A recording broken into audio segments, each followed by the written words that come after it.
তৃণমূল আর ফিরবে না, chapter closed. বিধানসভায় কড়া আক্রমণ মুখ্যমন্ত্রীর।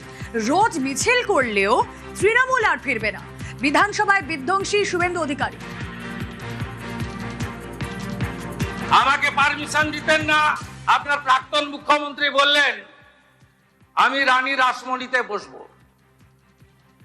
পুলিশ আমাকে জিজ্ঞেস করলো, আমি পুলিশ মন্ত্রীও,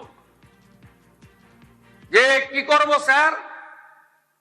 আমি বললাম পারমিশন দেবেন, ওয়াই চ্যানেলে বসতে বলুন, যতক্ষণ খুশি বসতে বলুন, করুন, ডেলি মিছিল করুন, নো প্রবলেম, কিন্তু আসতে পারবেন না, আসতে আর কোনোদিন পারবেন না। 34 সালের কমিউনিস্টদের অত্যাচার ভেঙে 11-র পরিবর্তনেও আমি রাস্তায় ছিলাম, আর 26-এ আপনাদের তাড়ানোর কাজেও আমি রাস্তাতে ছিলাম। আমি জানি আপনারা আর আসতে পারবেন না, ও চ্যাপ্টার ক্লোজ হয়ে গেছে। বিধানসভায় দাঁড়িয়ে নামনগর অভিষেকে নিশানা, পুষ্পার পলায়নের প্রসঙ্গ টেনে কটাক্ষ মুখ্যমন্ত্রী শুভেন্দু অধিকারী।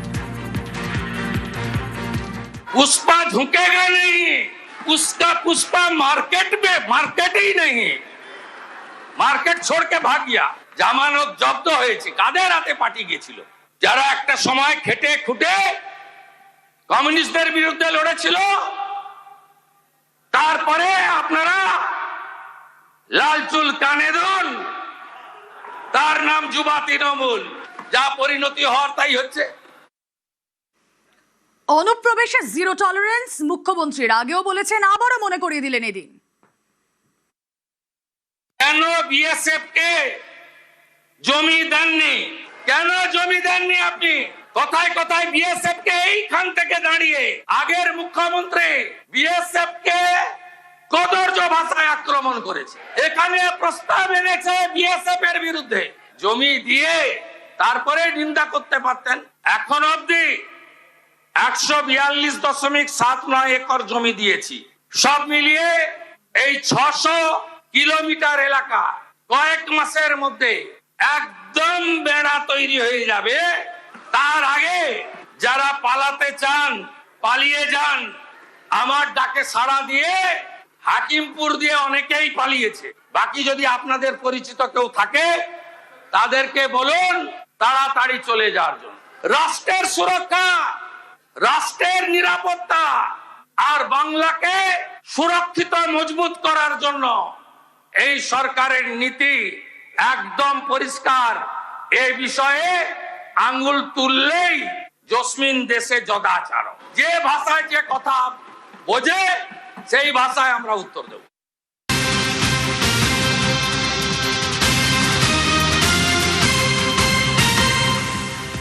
তৃণমূলের দুর্নীতির ভান্ডাফোড়। বিধানসভায় তৃণমূলের দুর্নীতির ফাইল খুললেন মুখ্যমন্ত্রী শুভেন্দু অধিকারী।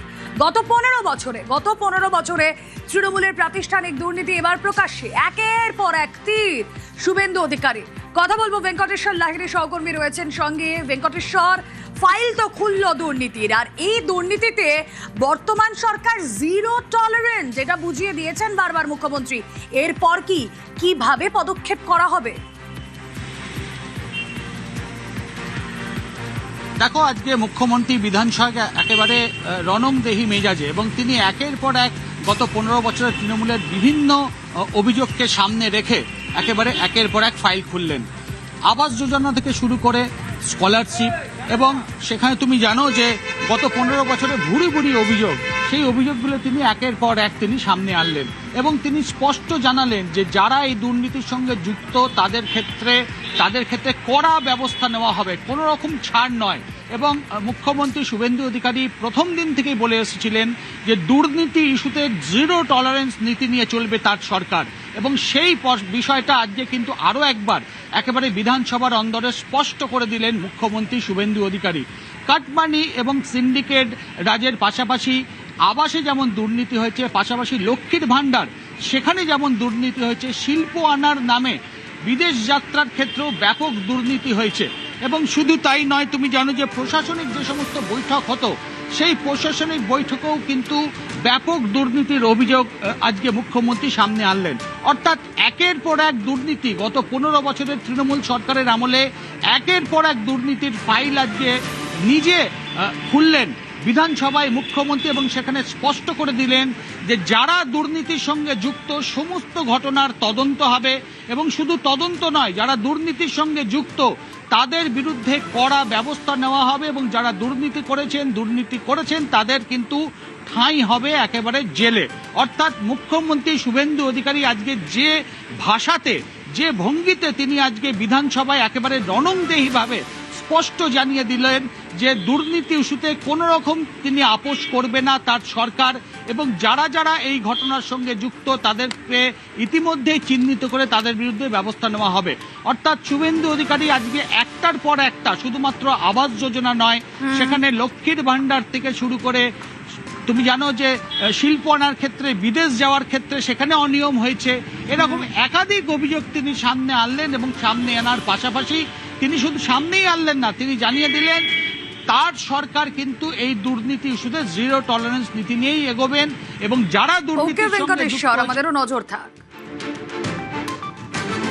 এই সরকার দেশের সংবিধান প্রধানমন্ত্রী নরেন্দ্র মোদীজির দেখানো পথ তাতেই চলে, বিকাশও হবে, বিরাসতও হবে, और सबका साथ सबका विकास भी होगा, सबका हिसाब भी होगा। আপনার নেত্রী কি করেছে কাণ্ড কারখানা দেখবেন, খুব বড় বড় কথা বলেন না। এই 324.73 কোটি টাকা ফিকিকে দিয়েছেন, দেখবেন প্রাক্তন মুখ্যমন্ত্রী মমতা ব্যানার্জি, প্রাক্তন মুখ্যমন্ত্রী সই দেখবেন নাকি? 324 কোটি, এ তো হিমশৈলের চূড়া মাত্র।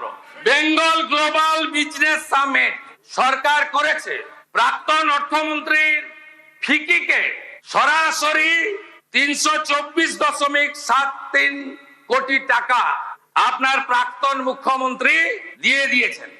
আপনি পারেন দিতে, সহযোগিতা করুন, কাজ করতে দিন, এই রাজ্যকে দাঁড় করাতে চাই। এছাড়া দুর্নীতির এভারেস্ট, তৃণমূল জামানার বিরুদ্ধে এবার 2.5 লক্ষ কোটি টাকার দুর্নীতির অভিযোগ। 2011 সাল থেকে কেন্দ্রের পাঠানো 2.5 লক্ষ কোটি টাকার নাকি হিসেবই দেয়নি তৃণমূল সরকার। রাজ্যপালের নির্দেশ সত্ত্বেও পেশ হয়নি ক্যাগ রিপোর্ট। পালা বদলের পর এবার সিএজি ফাইল খুলছে।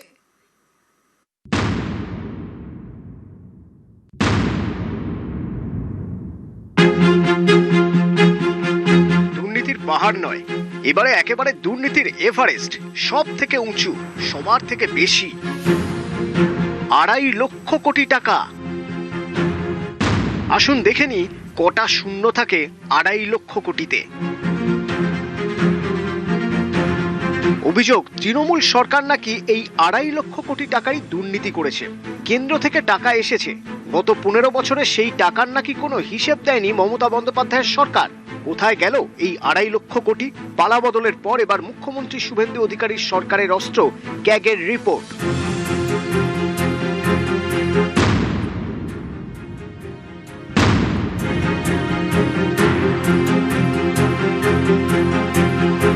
প্রায় 2.5 লক্ষ কোটি টাকার কোনো হিসেব নেই। এই বিপুল পরিমাণ অর্থ তাহলে কোথায় গেল? এর আগে রাজ্যপাল সিভি আনন্দ বোসের তরফ থেকে 2020-21, 21-22, 22-23, 23-24, 24-25 সালের যে সিএজি রিপোর্ট তা বারবার ধরে পেশ করতে বলে রাজ্য সরকারকে, যদিও পূর্বতন সরকারের সময় সেই সিএজি রিপোর্ট প্রকাশ করা হয়নি। 2011 থেকে 2020 পর্যন্ত 2,29,000 কোটির কেন্দ্রীয় বরাদ্দ এসেছে। কেন্দ্রের টাকা নিলে খরচের হিসেব দিতে হয়। এই হিসেবকে ইউটিলাইজেশন সার্টিফিকেট বা ইউসি বলে। অভিযোগ, 2011 সাল থেকে ঠিকভাবে ইউসি দেয়নি রাজ্য। রাজ্যপাল বারবার নির্দেশ দেওয়া সত্ত্বেও ক্যাগের রিপোর্ট পেশ হয়নি। হিসেব দেয়নি রাজ্যের একাধিক দপ্তর, তবে শীর্ষে পঞ্চায়েত ও গ্রামোন্নয়ন দপ্তর। পঞ্চায়েত ও গ্রামোন্নয়নে হিসেব নেই 81,839 কোটির। এই দপ্তরের অধীনেই 100 দিনের কাজ। যে কেন্দ্রীয় প্রকল্পে পাহাড় প্রমাণ দুর্নীতির অভিযোগ ওঠে, দুর্নীতির জেরে টাকা বন্ধ করে দেয় কেন্দ্র। আবাসের ঘর বিলিতেও বিপুল দুর্নীতি, দুর্নীতির জেরে আবাসেও টাকা বন্ধ করে কেন্দ্র। হিসেব না দেওয়ার তালিকায় দ্বিতীয় স্থানে স্কুল শিক্ষা দপ্তর। স্কুল শিক্ষায় হিসেব নেই 36,850 কোটির। পুর নগর উন্নয়নে হিসেব নেই 30,693 কোটির। এখানেই শেষ নয়, কেন্দ্রের আপৎকালীন তহবিলের টাকাও 9/6 অভিযোগ তৃণমূল সরকারের বিরুদ্ধে। আপৎকালীন তহবিল থেকে টাকা নিলেও বিল জমা দেয়নি। ডিটেইলড কন্টিনজেন্ট বা ডিসি বিল জমা পড়েনি। 2021-এর ক্যাগ রিপোর্ট অনুযায়ী 3,400 কোটির বিল জমা পড়েনি। সাধারণত সিএজি রিপোর্ট যদি প্রকাশ না করা হয় তাহলে মনে করা হয় যে পরিমাণ অর্থ কেন্দ্রীয় সরকারের তরফ থেকে রাজ্য সরকারকে বিভিন্ন খাতে বরাদ্দ করা হয়েছিল সেই বিপুল পরিমাণ অর্থ কোথাও কি গিয়ে 9/6 হয়েছে। অর্থাৎ যে অভিযোগ পূর্বতন বিরোধীরা, তৃণমূল কংগ্রেস যখন শাসক ছিলেন সেই সময় যারা বিরোধীরা ছিলেন তারা বারবার ধরে যে অভিযোগটা তুলছিলেন সেই অভিযোগেরই কোথায় কোনো সারবত্তা তৈরি হয়েছে।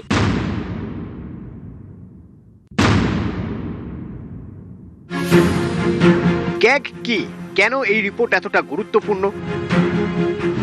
ক্যাগ অর্থাৎ controller and auditor general of India এর প্রধান কাজ কেন্দ্র ও রাজ্য সরকারের খরচ খতিয়ে দেখা, সরকারি প্রকল্পের অর্থের অপচয় বা বেনিয়ম হয়েছে কিনা তা খতিয়ে দেখা। খরচের হিসেব খতিয়ে দেখার পর সেই রিপোর্ট সংসদ ও বিধানসভায় পেশ করা। নতুন সরকারের আমলে চলতি বিধানসভাতে এই সিএজি রিপোর্ট প্রকাশ করা হবে। আর এই সিএজি রিপোর্ট যদি প্রকাশ করা হয় তাহলে মনে করা হচ্ছে যে তৃণমূল কংগ্রেস সরকারের আমলের বেশ কিছু দুর্নীতির বিষয়ে কার্যত শিলমোহর পড়ে যাবে, যেখানে কেন্দ্রীয় সরকারের অর্থ 9/6 করা হয়েছে। ফলে স্বাভাবিকভাবেই এই সিএজি রিপোর্ট পেশ হলে তৃণমূল কংগ্রেস যে আরও বড় বিপদের মধ্যে পড়বে বা তাদের মধ্যে দিয়ে আরও সমালোচনার ঝড় বইবে তা বলাই বাহুল্য। ক্যামেরা অসিত দাসের সাথে আবির ঘোষাল, নিউজ 18 বাংলা, কলকাতা।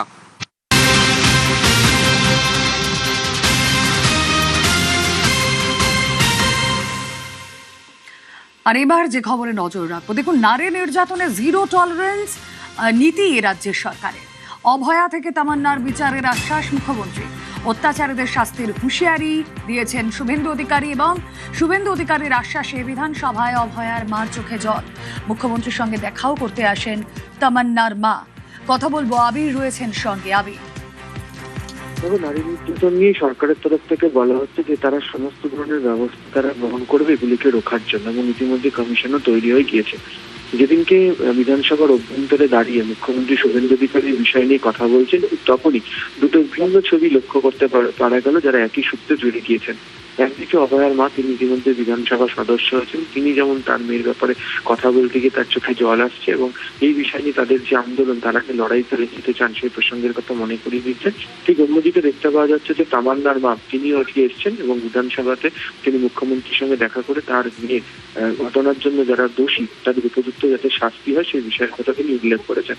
এবং আজকে বিধানসভার অভ্যন্তরে বক্তব্য রাখতে গিয়ে অভয়ার প্রসঙ্গের কথা, তামান্নার প্রসঙ্গের কথা মুখ্যমন্ত্রী নিজেই তুলে ধরেছেন এবং যে কমিশন তৈরি করা হয়েছে তারা যেমন ব্যবস্থা করছেন, কিন্তু গোটা বিষয়টিকে ঘিরে তাদের সরকার যে সচেষ্ট থাকবে, তারা যে ধরনের অপরাধ রুখবে এবং যারা দোষী তাদের বিরুদ্ধে যে উপযুক্ত ব্যবস্থা নেওয়া হবে সেই প্রসঙ্গের কথা ওই দিনকে মনে করিয়ে দিয়েছেন মুখ্যমন্ত্রী শুভেন্দু অধিকারী।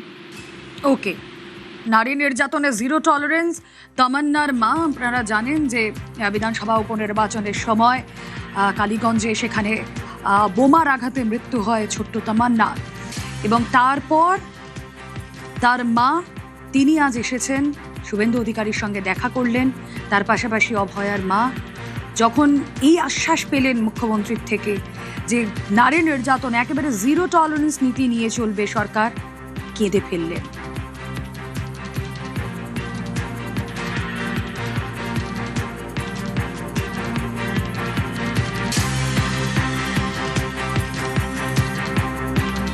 পাবো, কিন্তু মেয়েটা তো আর ফিরে আসবে না, সেটাই খারাপ লাগে আর কি। কেউ শাস্তি পায়নি এখনো। এক সঞ্জয় রায়কেই ধরা হয়েছে। 25 তারিখ আমাদের হিয়ারিং রয়েছে। প্রাক্তন যিনি মুখ্যমন্ত্রী ছিলেন মমতা ব্যানার্জি, তিনি এবং তার ভাইপো ছাড়া কিছুই হয়নি। এসব সমস্তটা তাদের তত্ত্বাবধানেই হয়েছে। মেয়ের কথা তো সবসময়ই মনে থাকে, ওটা কি আর ভোলার? অবশ্যই সে সারা বিশ্ব চায় এটার বিচার। যে অন্যায় আমার মেয়ের সাথে হয়েছে যেন কারো সাথে এরকম ঘটনা না হয়।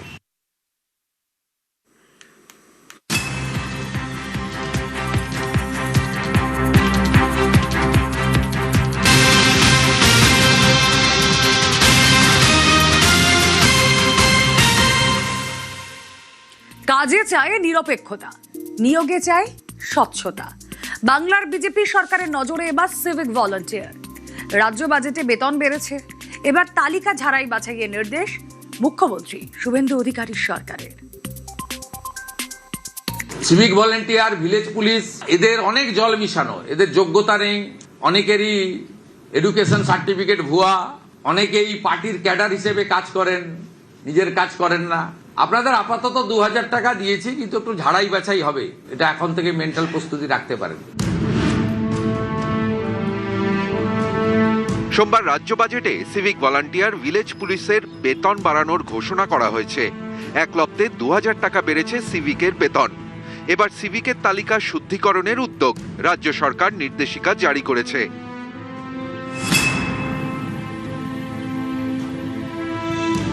তৃণমূল আমলেই শুরু সিভিক ভলান্টিয়ার নিয়োগ। চুক্তিভিত্তিক এই নিয়োগ নিয়ে বারবারই প্রশ্ন উঠেছে। সোমবার রাজ্য বাজেটে বেতন বাড়ে সিভিকের, এরপর সিভিকের ছাড়াই বাছাইয়ের বার্তা দেন মুখ্যমন্ত্রী শুভেন্দু অধিকারী।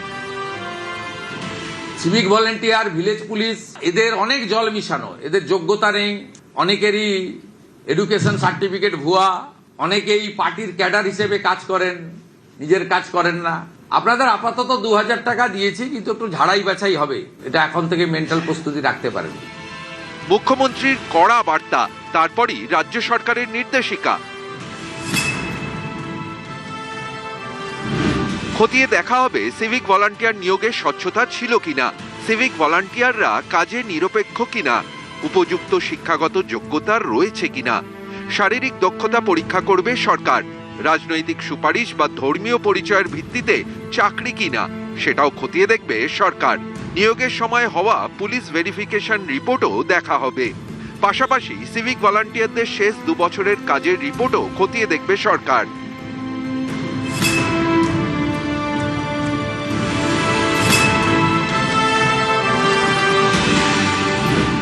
স্বরাষ্ট্র দপ্তরের নির্দেশিকা অনুযায়ী প্রতিটি জেলা থেকে সিভিক ভলান্টিয়ারদের নামের তালিকা এবং নিয়োগের তথ্য নেওয়া হবে। কাদের সুপারিশে চাকরি এবং বর্তমান পোস্টিং, তার তথ্য চাওয়া হবে। সিভিকদের বিরুদ্ধে অভিযোগ থাকলে নির্দিষ্ট পোর্টালে ও হেল্পলাইনে জানানো যাবে। জেলা শাসক, পুলিশ সুপার ও অবসরপ্রাপ্ত বিচারকের নেতৃত্বে 3 সদস্যের রিভিউ কমিটি। সিভিক ভলান্টিয়ারদের নিয়ে যাবতীয় সিদ্ধান্ত নেবে এই রিভিউ কমিটি। ভুয়ো সার্টিফিকেট, রাজনৈতিক পক্ষপাতের অভিযোগ প্রমাণ হলে চাকরি যাবে। 90 দিনের মধ্যে এই ছাড়াই বাছাই প্রক্রিয়া শেষ করার নির্দেশ দিয়েছে সরকার। তৃণমূল জমানায় সবথেকে বড় দুর্নীতি নিয়োগ নিয়ে। কোটি কোটি টাকার এই দুর্নীতিতে চাকরি বিক্রি হতে দেখেছে রাজ্যবাসী। পালা বদলের পর নিয়োগে স্বচ্ছতাই বিজেপি সরকারের অন্যতম প্রধান টার্গেট। এই লক্ষ্যে রাজ্য বাজেটে একগুচ্ছ ঘোষণাও করা হয়েছে। এবার ছাড়াই বাছাই সিভিক তালিকায়। কলকাতা থেকে অমিত সরকার, নিউজ 18 বাংলা।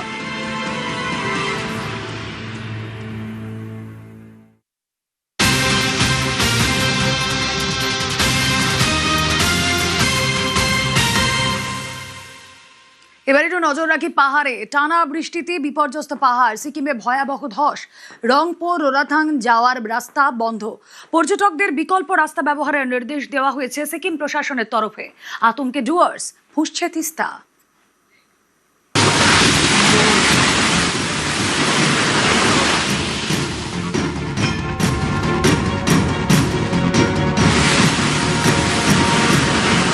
প্রাকৃতিক বিপর্যয়, পাহাড় ভেঙে নিচে নেমে আসছে বড় বড় পাথর। ভয়াবহ এই ধসের ছবি পূর্ব সিকিমের 5 মাইলে। মুহূর্তের মধ্যে কাদার স্তূপে ঢাকলো বিশাল এলাকা।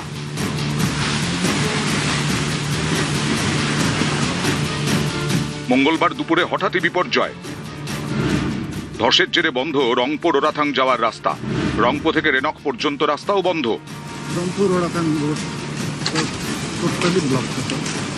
ধসের জেরে বন্ধ রাস্তা, বন্ধ যান চলাচল, ভোগান্তি পর্যটকদের।